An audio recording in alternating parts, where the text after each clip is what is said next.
Сәлем достар, баршаңызға қайырлы күн. Бүгін сіздермен өте дәмді болатын осындай сосиска в тесте жасайтын боламыз. Ол үшін бізге қажетті заттар: 1 кесе жылы сүт, 1 кесе жылы су, сұйық май 30 мг-дай және де шай қасықпен тұз, қант 10 грамдай ашытқы салып, жұмсақ етіп қамыр илеп аламыз. Қанша мөлшерде қосатынын төменде описание бөліміне жазып кеттім. Қамырымыз қолға жабыспайтындай етіп, әрі жұмсақ болу керек. Осылай сұйық май жағып қойсаңыздар да болады сыртынан. Бетін жауып, шамамен 1 сағатқа жылы жерге қоямыз. Көріп тұрғандарыңызда 2-3 есе көтеріледі осылай. Алып, дөңгелек формасына келтіріп, әрқайсысын осылай жасап аламыз. Және де тағы да бетін жауып, шамамен 10 минутқа қалдырамыз.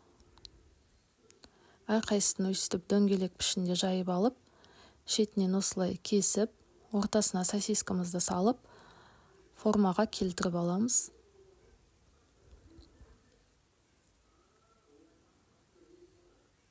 Жасап көріңіздер, өте оңай. Жұмсақ әрі әдемі болып шығады прям.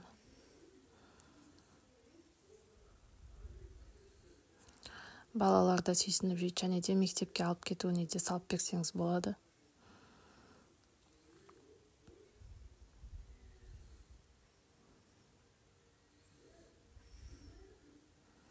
Барлығын осылай жасап алып, тапаға тізіп, бетіне жұмыртқаның сарысын жағып, және де қалауыңызша күнжіт, мак сепсеңіздер де болады.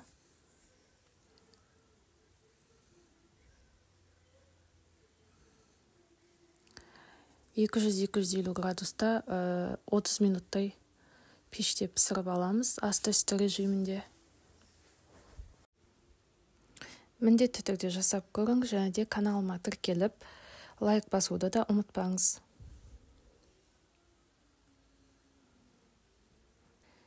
Мінекей біздің сосиска в тестеміз дайын болды.